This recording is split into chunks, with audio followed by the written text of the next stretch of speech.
Hello friends, you're the Lonesome Gamer, and tonight I'm gonna play Andean Abyss, Insurgency and Counterinsurgency in Colombia by GMT Games. And by the way, this might actually get my personal award for the most ugliest cover I've ever seen. It looks completely, I don't know, I think it looks absolutely ridiculous, especially if you go close. You can clearly see this is just kind of a bad Photoshop work, but, well, okay, whatever. It's part of a series called the Coin series, which means counterinsurgency, and this is the first part. The second one is Cuba Libre, which is about the insurgency of Castro. The third one is A Distant Plain. It's about the war in Afghanistan. And the one which is coming up now, number 4, will be Fire in the Lake. And that's about Vietnam. Now this game is actually supposed, well, it is a game from 1 to 4 players, and if you play it as a solitaire game, you're supposed to play the government faction and you're playing against the insurgency factions. In the other games it's different. There you can actually play also the other factions, which I find more interesting.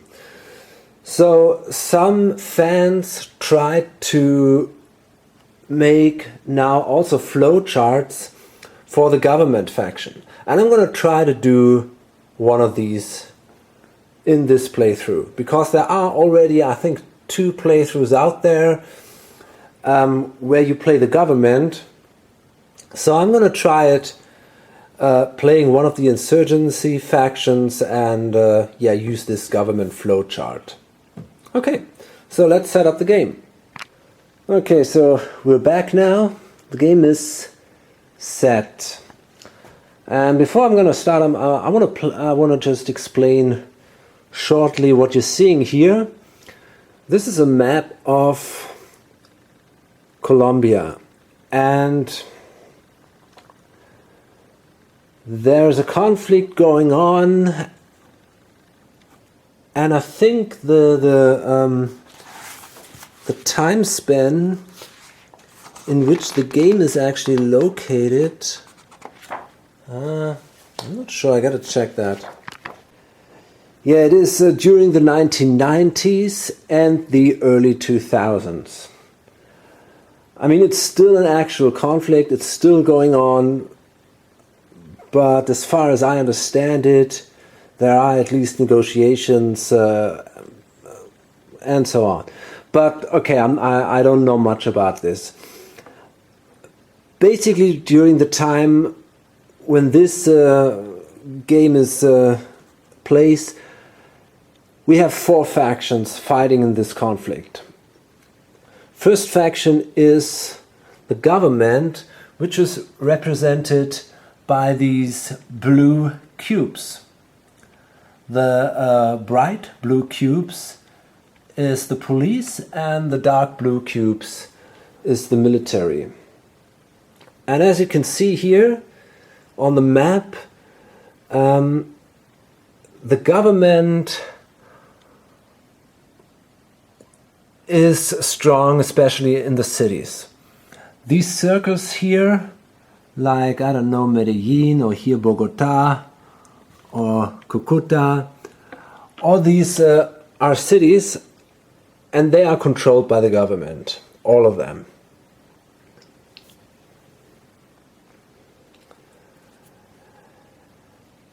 And you can also see here, this says active support. So that indicates that, that's basically that's where the government is strong. And then the big opposing faction is the Farc. And Farc means, I had to write that down, it means Fuerzas Armadas Revolucionarias de Colombia. And this is a Marxist guerrilla group, and well, they're trying to overthrow the government, or at least control a possibly big part of Colombia. And during time when the government was not exactly so successful fighting this this opposition, a third faction showed up, and that is the AUC. And just let me see what that means. We got AUC. I have that here somewhere.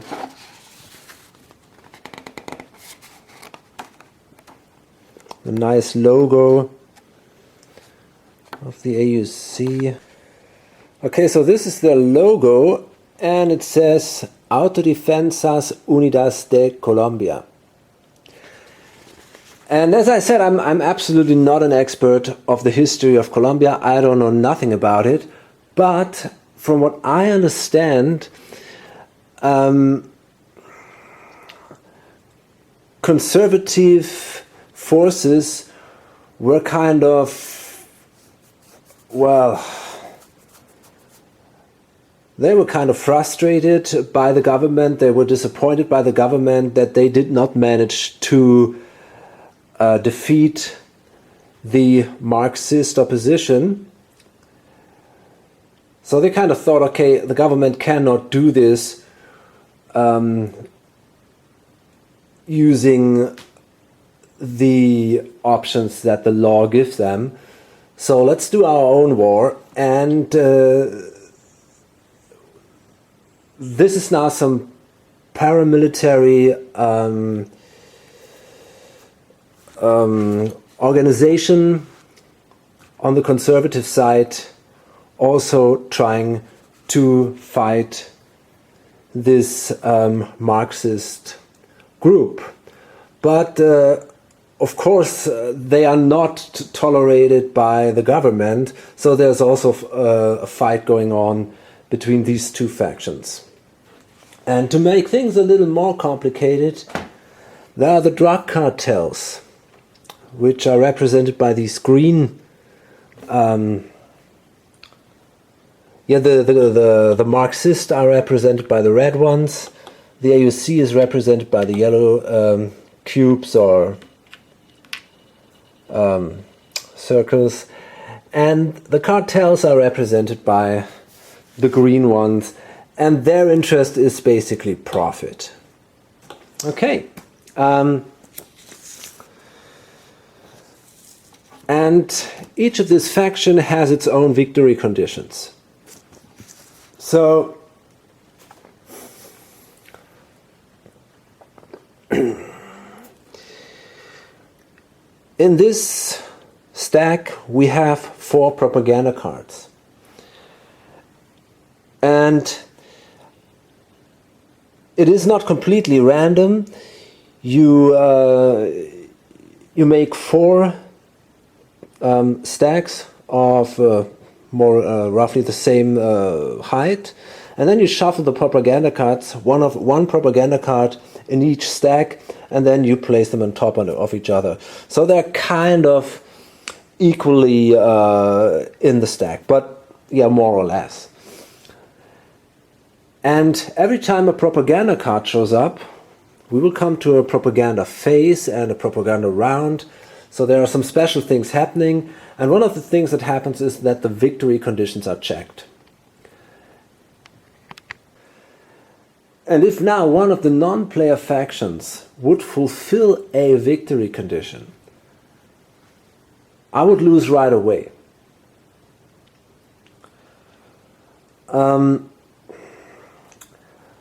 I cannot win by fulfilling a victory condition during a propaganda card, except, if I understand it right, for the last propaganda card.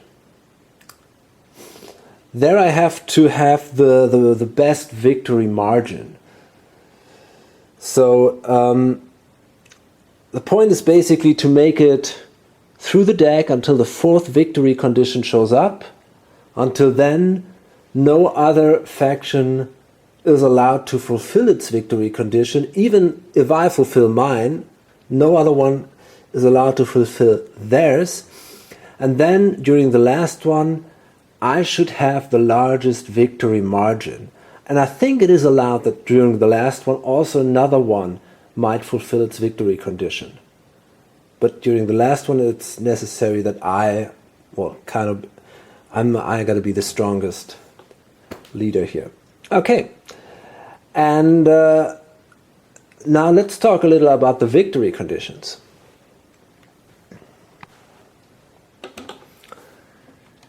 Can see here total support greater 60, government win. So that is the victory condition of the government.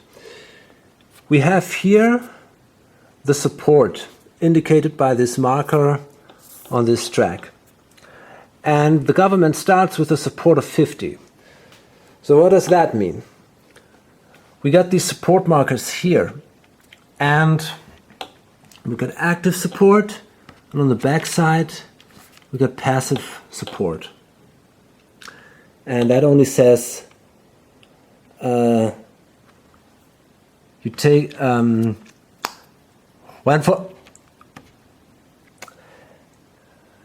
you count the population number of the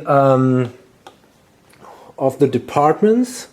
These here are departments, or these are departments, and the cities where you have a support marker.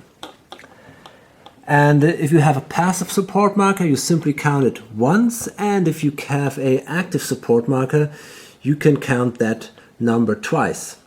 And you can see here, this is the population number here, so this Ibagué, Pereira has 2, Medellin has 3, Bogotá has 8, and we have active support in each of these.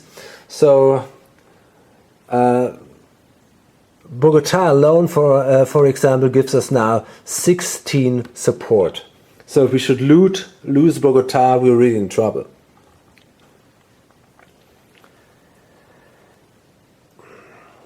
Okay, so that's the goal of the government. Try to get 60, more than 60 support.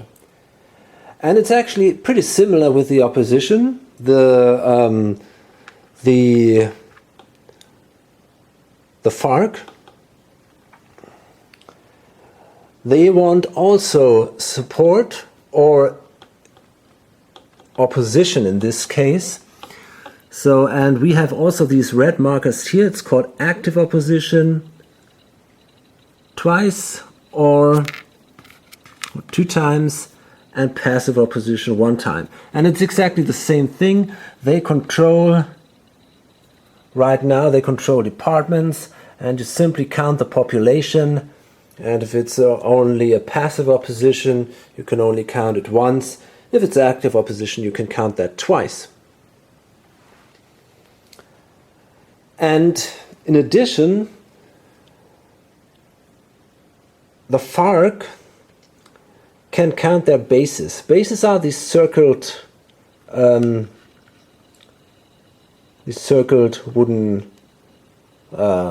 pieces. So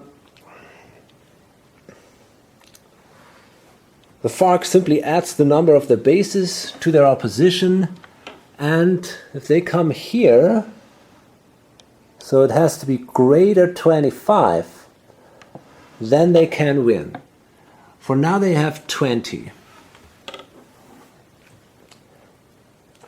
The government also has a base at the beginning. They can have up to 3 bases, and their base is here. But the bases are not added to the support of the government when it comes to the victory conditions. The AUC has another victory condition. It's pretty simple. If the AUC needs more bases than the Farc, that's it. And it's you can see that here easily. The AUC cannot build more than 6 bases.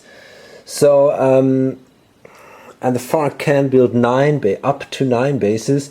So it is really necessary for the AUC to fight the Farc and to attack their bases, to destroy their bases, and try to build the bases for themselves to fulfill this victory condition. And finally, it's the cartels. And there are 2 ways to win for the cartels. One is if they have more than 10 bases, they might win. Right now they have 6. Another way is here, if they have more than 40 resources or money, then they also win. Right now, you can see here,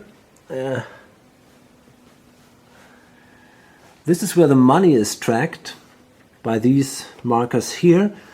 The money of the Farc, the cartels, and the AUC is at 10. The money of the government is at 40. An additional marker is this one here. That's the foreign aid. This is now at 9. And this is added during the propaganda phase to the income of the government.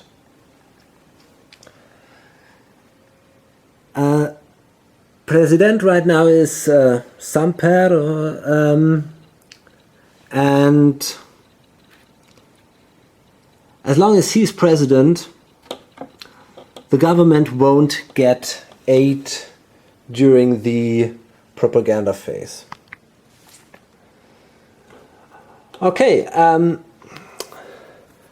so I've explained the cubes, I've explained the bases. The last thing we need to know basically right now is these are the standard guerrillas. And there's the same for every faction. And there is an active side, which is that, with the golden symbol, and a kind of a hidden side or non-active side. Underground, exactly, it's called underground guerrillas. So if they're like this, they're underground.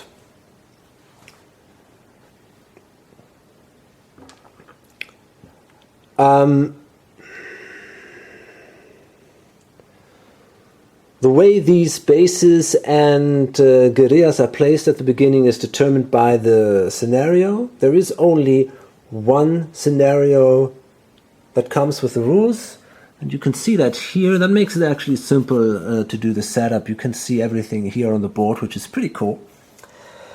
But if that's not enough for you, you have the option to do a free deployment. There is a rule for that. It's called open deployment down here, and that allows you to decide on your own at the beginning of the game where you want to place your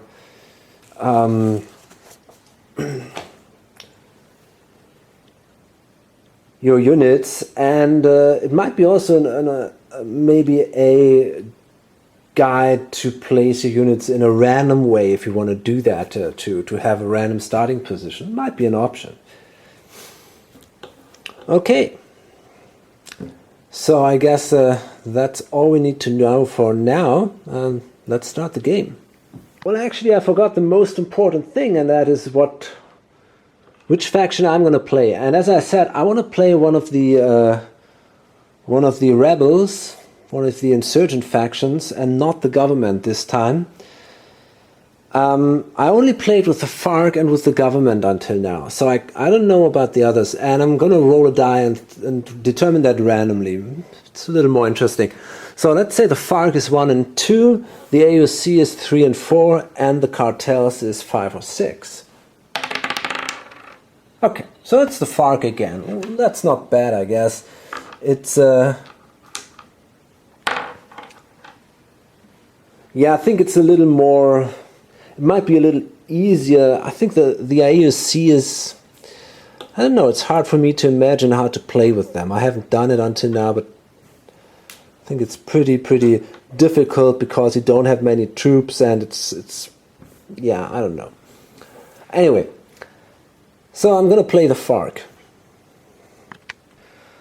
Okay, so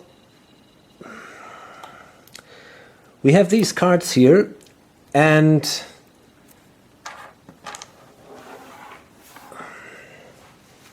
well, they kind of lead us through the game, or they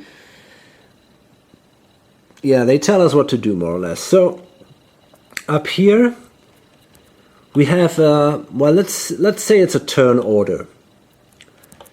So in this card is played, the Cartels are the first one that have an option to well, to do their turn. They can decide if they want to do the event that is written on the card, or if they want to do an operation. And the different operations that you can do, and they're all here on that player aid. These are the Cartel's operations. You can see there are quite a few. Basically there are 4 operations. It's not that bad.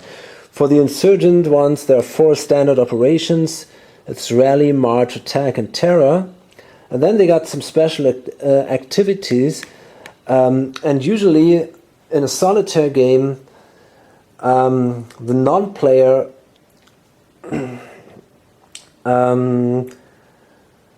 the non-player factions play a standard operation and a special activity, and they can kind of mix that up. They can also start with a special ability and a standard operation, but this happens only in the you can do that in a multiplayer game.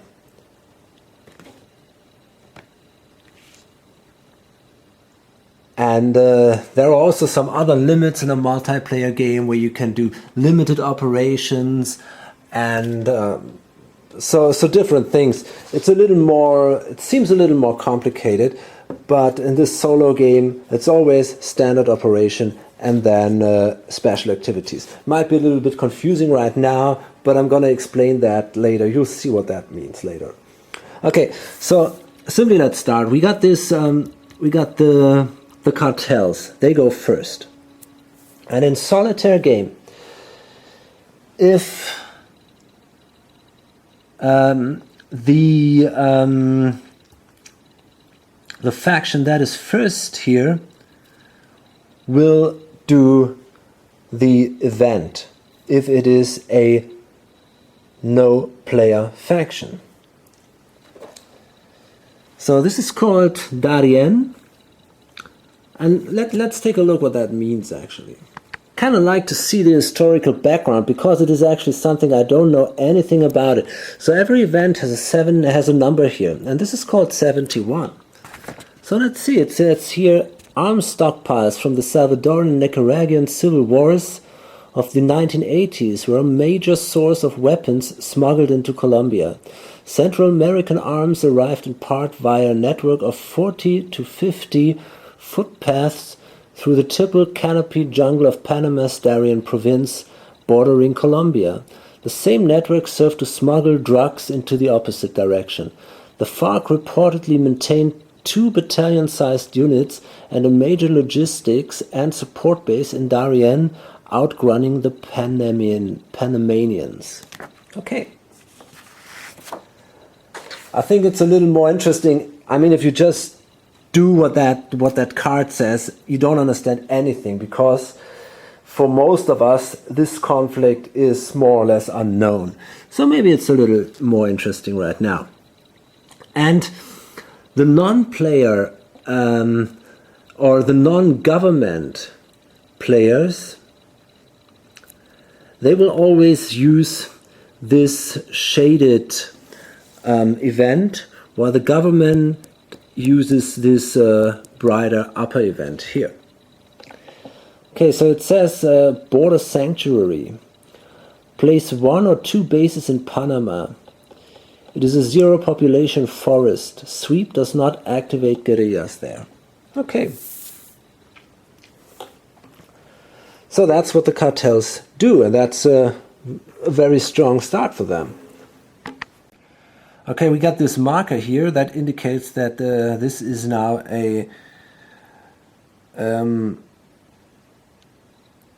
forest with zero population, and we can place that simply here to remember that. It's also written here, so actually we would not need that. And then we can place these 2 bases here, the lowest ones, so we can easily keep track of how many bases the cartels have. We can now place them here, which is really strong because it's going to be extremely hard to destroy these bases. Well, actually it's not that hard, but you cannot use a sweep action, which is an action you often use when destroying bases. And yeah, that's basically what happened. They just placed their stuff there.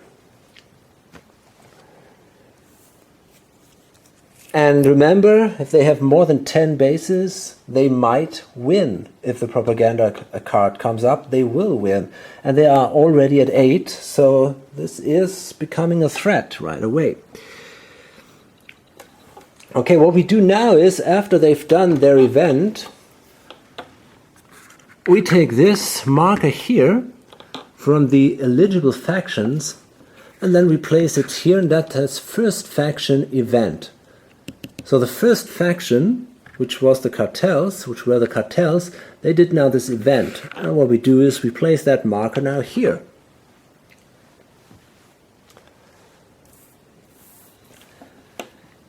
And the second faction on this card is the AUC, the yellow faction. And the event can only be done once per turn. And that was already done now by the cartels. So what the AUC could do now, they could either pass, which a non-player usually doesn't, sometimes but normally not, or they could do a standard operation. And that's what we're actually going to do now. Okay, and what we have here is a flowchart for the AUC. And you can see this is, well, a little bit complicated maybe.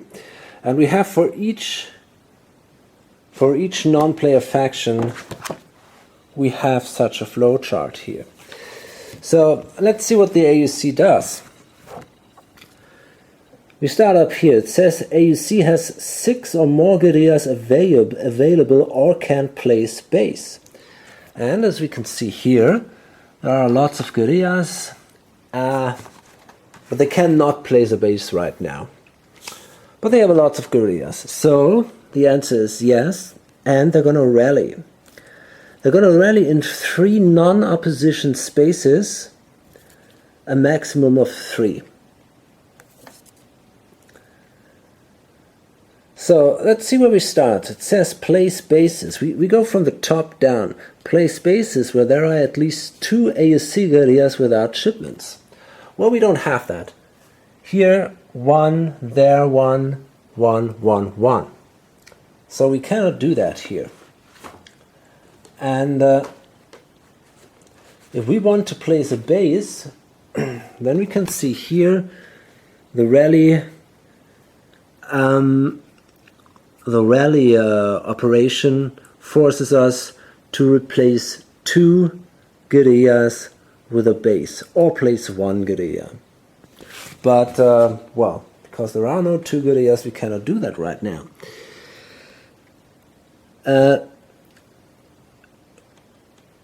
we can only rally once in a department, so we cannot rally more than once. Like for example that we say, okay, we place another guerrilla here, and then with another rally action we simply replace these two guerrillas and place a base instead. That would not be possible. So you can only rally once in each department. Okay, so we cannot place a base. Then we will flip guerrillas to underground in all spaces with active AUC guerrillas, an AUC base and a cube. So that's also not happening. Place guerrillas at all Farc bases, then at AUC bases, and then randomly. Okay, so let's see. The last thing is going to happen. First we can place them at all Farc bases, but the AUC is only allowed to rally in departments or cities without opposition. So they are restricted there.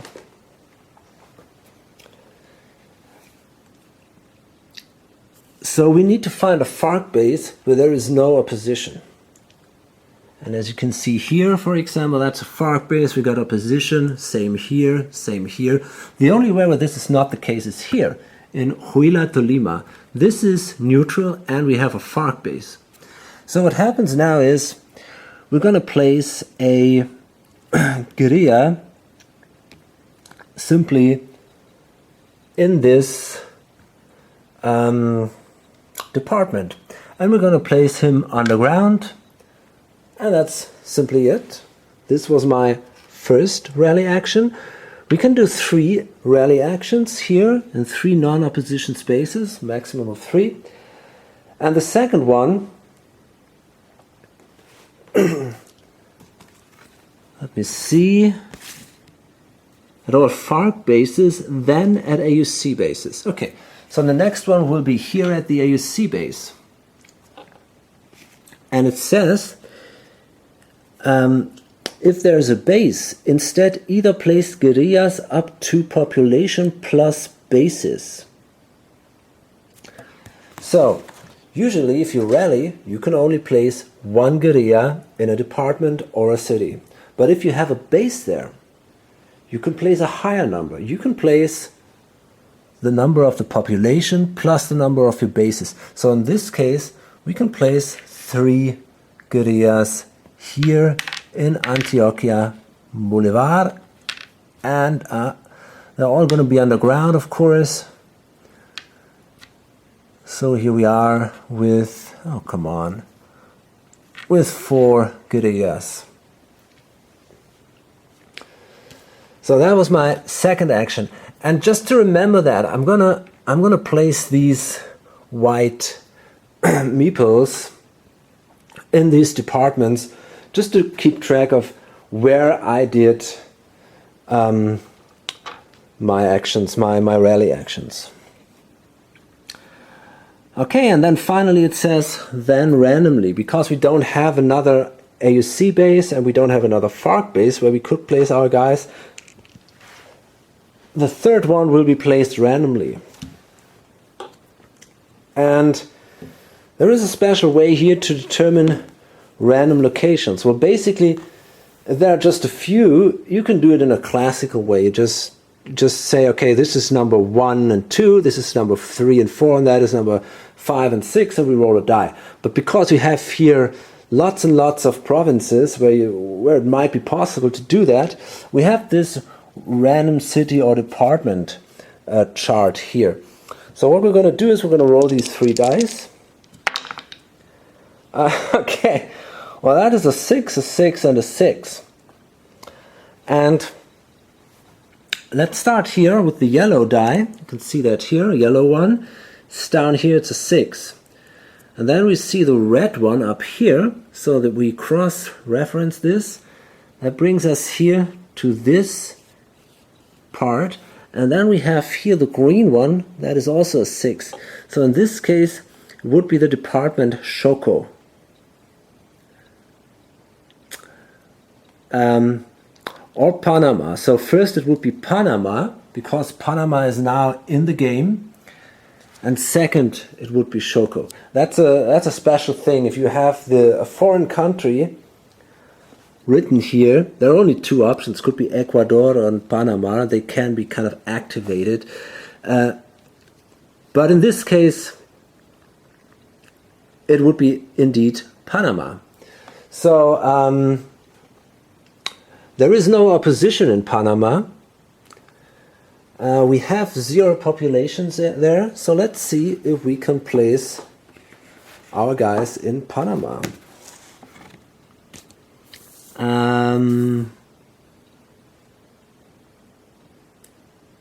Yeah, in 3 non-opposition spaces. Doesn't say that there has to be population. Okay, cool. So that's what we do. There is no opposition in there, so we place one AUC guy here in Panama. And I'm going to place another one of these here. Okay, so these were now our 3 rally actions.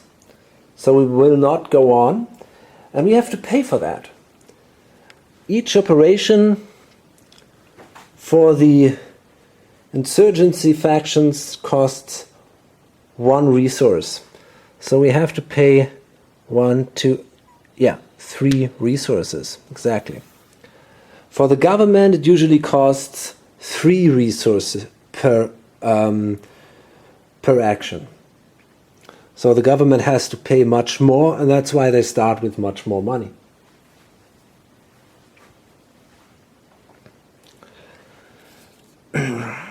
Okay, and now, after we've done a standard action, we can now do a special action. So in the normal game, in the normal multiplayer game, as I said before, you can kind of combine the special activities with the standard activities in not completely free. For example, here it says rally. You cannot, you can only extort, you can only combine extort and rally. But for example, you could extort first and then rally. That is allowed. But for example, here attack, you can extort or ambush. So you can kind of combine these special activities with your insurgent operations.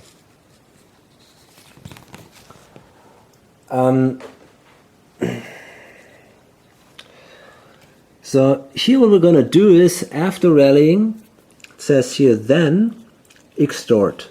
So this is now the special ability that the non-player AUC will do. And it says everywhere AUC forces outnumber all enemies and include at least 1 underground guerrilla. So let's see where that is the case. Okay, we got that up here because there is simply no enemy and we have an underground guerrilla. So we will flip this, and what exactly does that mean? We have here, for each selected space add 1 resource, and that's what we're going to do. So this is an important way for the AUC, how they can make money. Another one would be here, for example. They also outnumber forces in this department, so we're going to flip another one here and gain another. Here it's not possible. Same here and here. Also here there are 2 pieces of the red guys, and also here there are 2 pieces of the green of the cartels and only 1 piece of the AUC. Okay, so this is actually the end of that turn now. This card goes now into the discard pile. The next card is drawn, placed here, and the following card is flipped. So that's an interesting point, because as a player you can always see what the following card will be. So especially in a multiplayer game, it might be very interesting for you to say, okay, I pass, so maybe in the next turn the card is stronger for me, and yeah, I don't need that card, the card which is actually on the board. I don't need that so much, and I don't want to lose the next card because it gives me a strong opportunity. So that's an interesting aspect of that game. And because the AOC also did now this operation, this marker is placed here, and at the end of the turn these two markers now go in this space here, and it says ineligible factions. So during the next turn these two factions cannot do anything. Only these two can. So after two factions have done something here, the turn is over and the next card is placed. So it's never that 3 or 4 factions can do operations and events and so on. It's usually it's only 2. I think there might be, I'm not sure if there is a, yeah, I think it's always 2. Okay.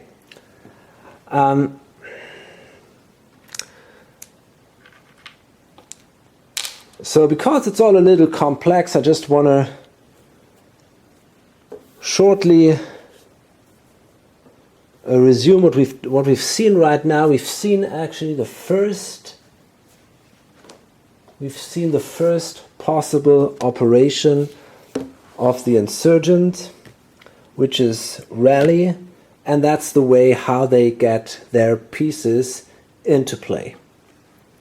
And we've seen a special activity, which is extort, which allows them to gain money. And that is actually something the Farc can also do. They can also rally and extort.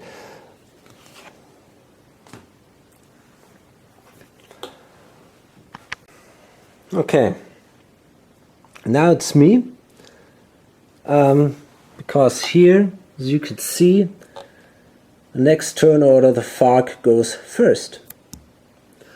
So here we are, and we can now decide if we want to do this airdropped a case. We can do the event here, the covered weapons delivery. An insurgent faction places 2 guerrillas and 1 base into a 0 population department. I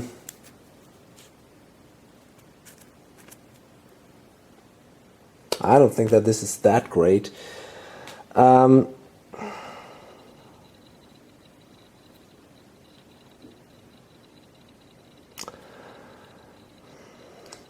problem is if the government takes that, then it's insurgents scammed by Russian criminals.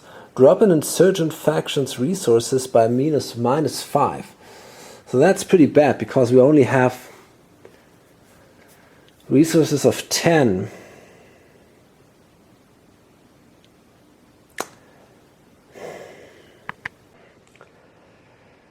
Okay, so I think I'm not going to take the event here. What I'm going to do is I'm going to rally. So let's see.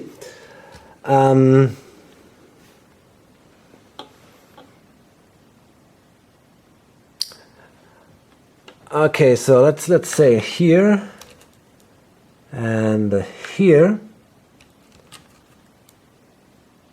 I cannot rally in spaces where there is support. That's important. I can only rally in opposition or in neutral spaces. You can see that here. Locations, departments, or cities without support. Okay, then I'm going to rally here and probably here. Let's see. Where else? Yeah, I guess here. And that's it for now, I assume.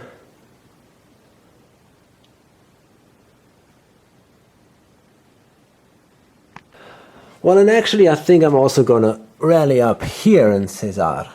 Okay, so overall that costs me now 1, 2, 3, 4, 5, $6. I'm gonna pay that right away so that I don't forget that. So I'm down at 4.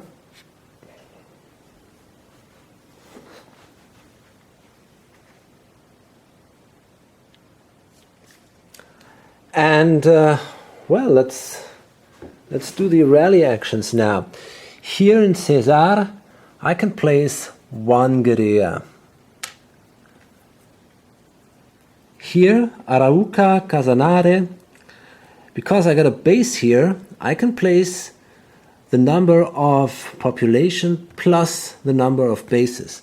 So I can place 2 there, which is cool. In here, same thing, I got a base here, so I can place also 2.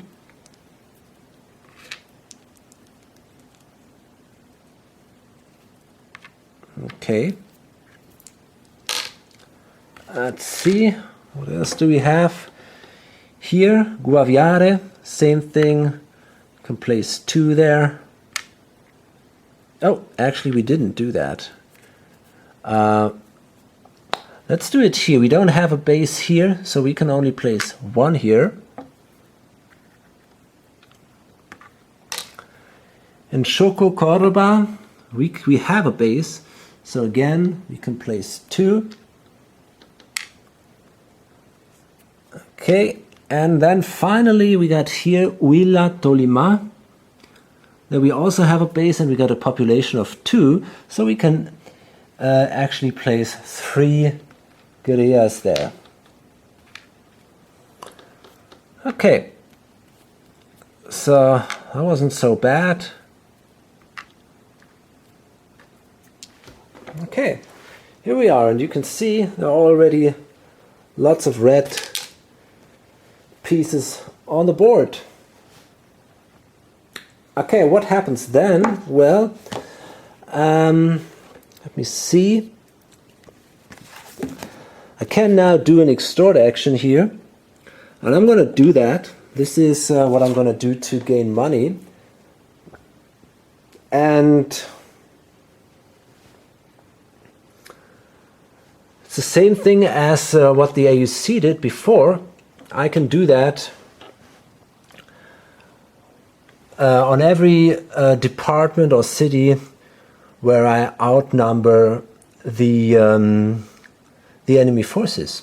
So I can do that here, for example. Okay, and I gotta activate these guys. So that's 1.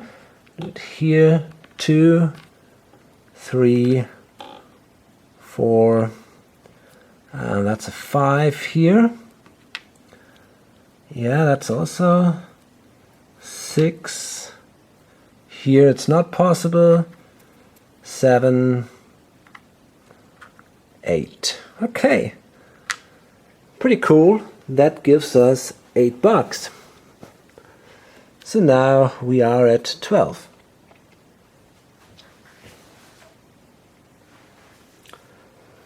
Okay, so that's the end of my turn then, and we're going to place this thing here, and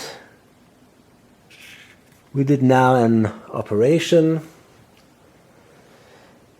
And now it's finally the government.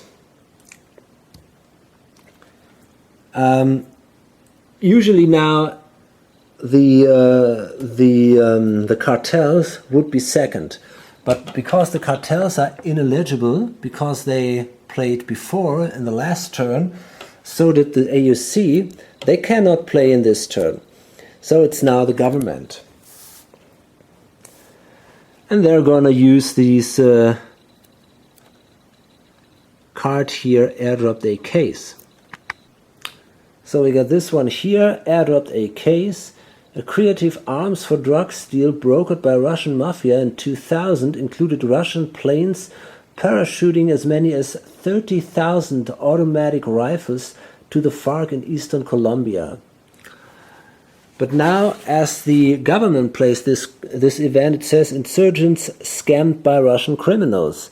Drop an insurgent faction's resources by -5. Okay, and the target of this card is now actually the insurgent faction with the highest victory margin. So the faction which is closest to winning the game. And we got here in the rule book, we got some kind of formula how to calculate that.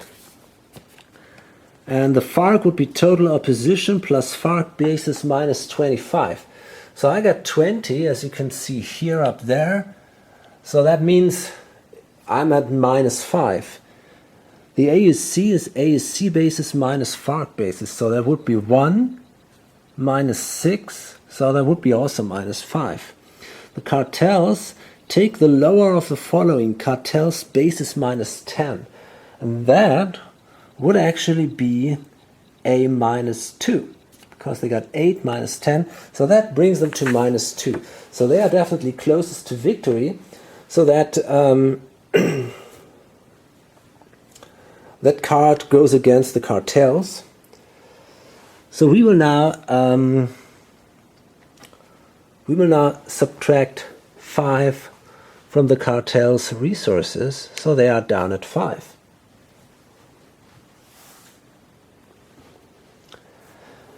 Okay, and that was now the turn of the government, and they didn't do an operation.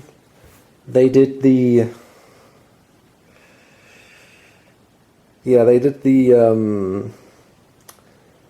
event.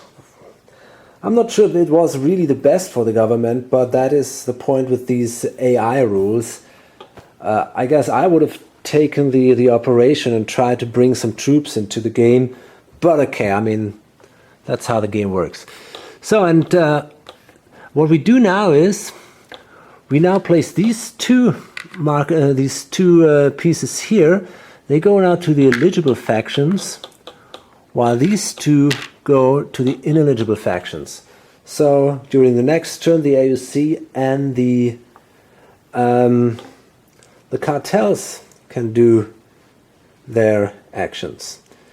And we're going to place now this card here. This is then the current card for the next turn, and this is going to be the next card. Okay, fine.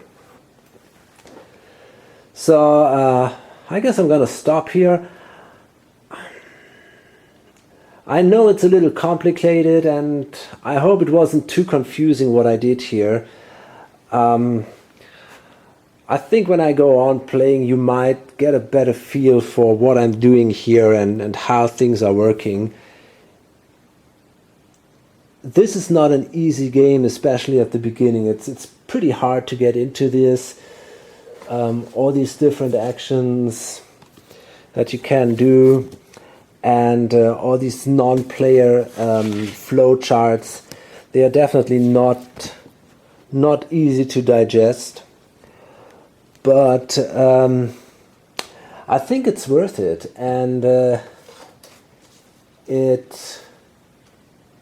I think it's an interesting series. So basically, if you once you manage to find your way into one of these games, the others play basically in the same way. So once you understood the rules of these, it's very, very easy to play the other games too. So that's definitely an interesting point here. Okay, yeah, let's stop it for now. I'm gonna load this up, and I hope to see you in one of my next videos. Until then, bye.